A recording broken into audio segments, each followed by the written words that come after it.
Hello and welcome back to client-side scripting. Today we are going to start with the second chapter, that is array, function and string.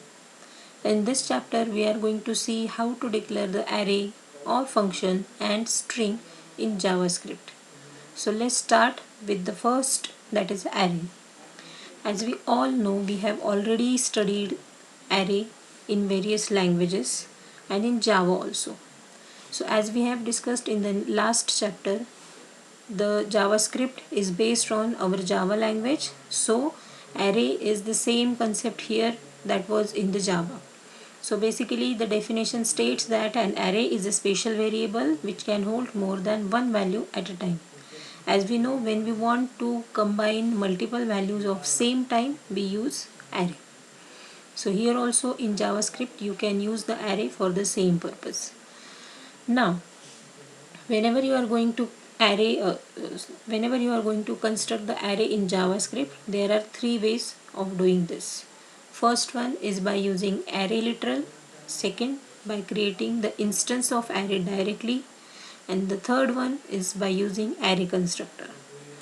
So let's now start with the first way of constructing the array, and then we'll see all the types one by one.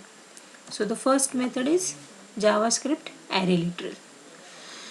This way is nothing but the creation of array in normal ways, as we have already seen in C++ and Java.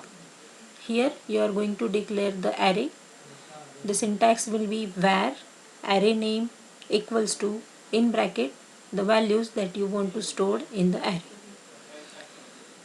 So this is the normal procedure as we have already followed in Java. Now in this example you can see here we have written the script in which we have declared one array. The name of the array is emp.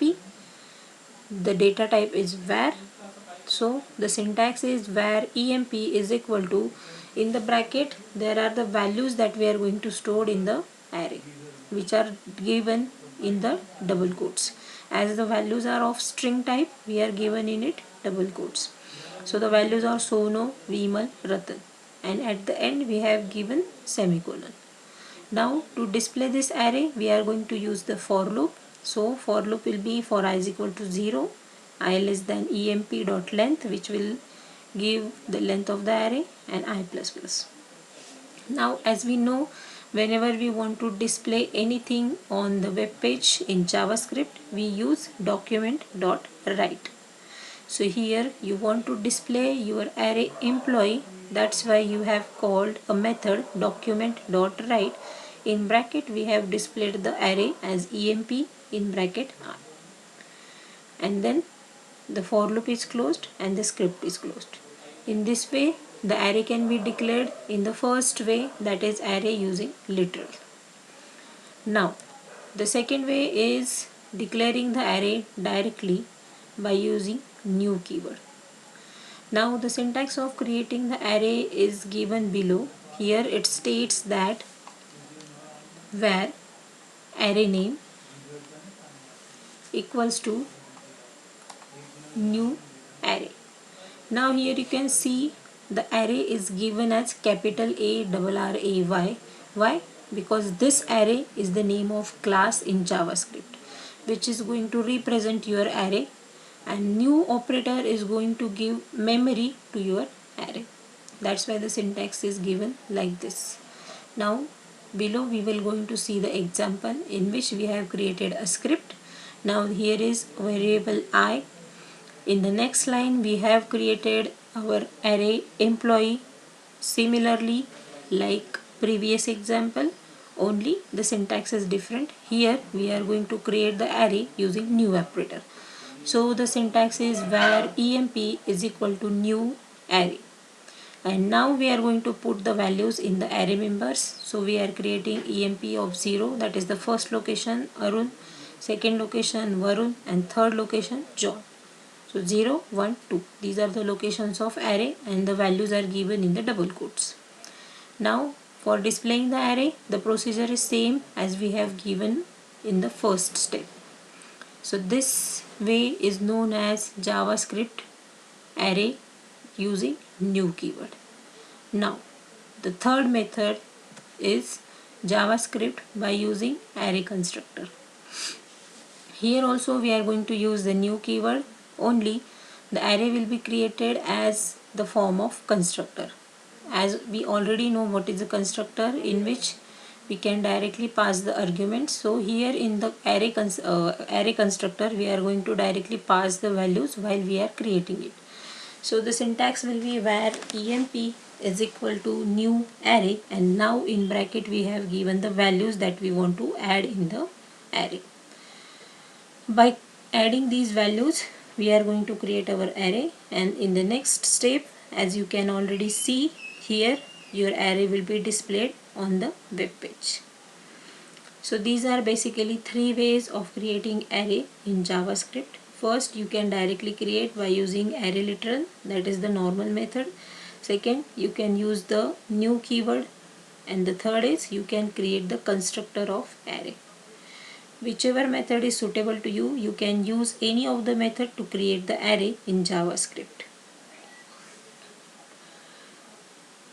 Now, in next lecture, we are going to see how to use functions and strings in JavaScript.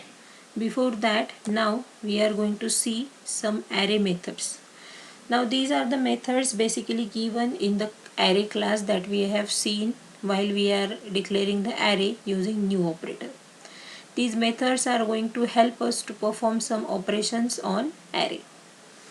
So we will see all the methods one by one. Now here in the table the method is given, and in the next part the description of the method is given. So we'll start with the first method. First method is concat method.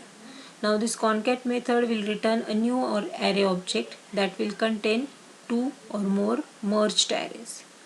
This works as same as the string methods. Whenever you want to concat or join two strings, we use concat method. This concat method in array will join two arrays. So how to use that? The syntax is given in red color, that is array, that means your variable dot concat and the array names that you want to merge. The next method is known as copy within. This method is used to copy the part of given array with its own elements and returns the modified array. So to perform this, we are having the syntax array dot copy within, in bracket three parameters are given: target, start and end. The target is nothing but the position where you want to copy the array or copy the element. Start and end is the optional parameter. You can give the index values or as 0 or last option, which will represent where you want to start and where you want to end inserting or copying the elements in the array. The next method is fill method. Now this fill method fills the elements into array with static values. The syntax for the same is array dot fill in bracket value and start and end. Value will be the static value that you want to add in the array. Start is the beginning where you want to insert the value, and end is the end of the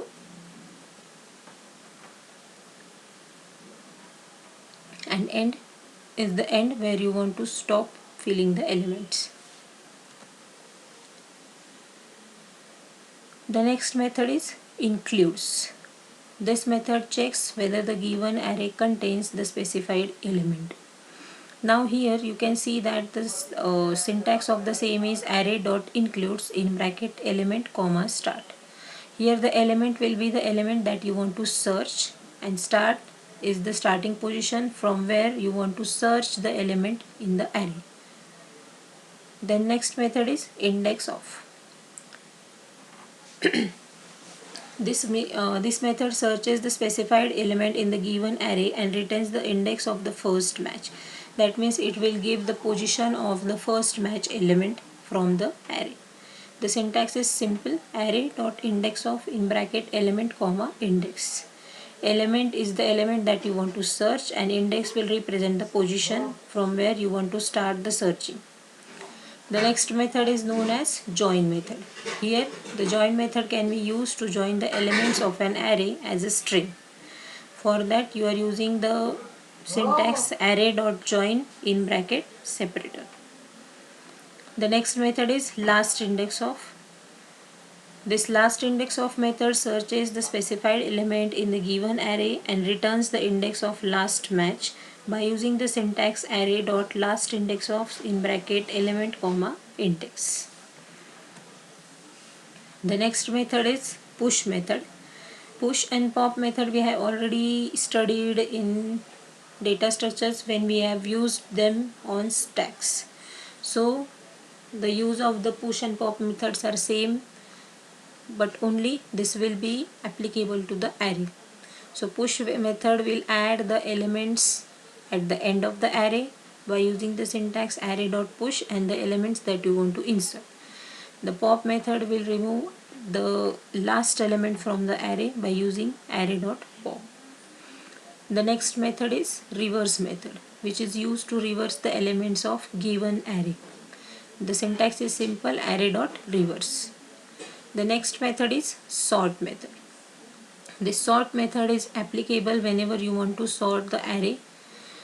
The syntax will be array.sort and the parameter is optional.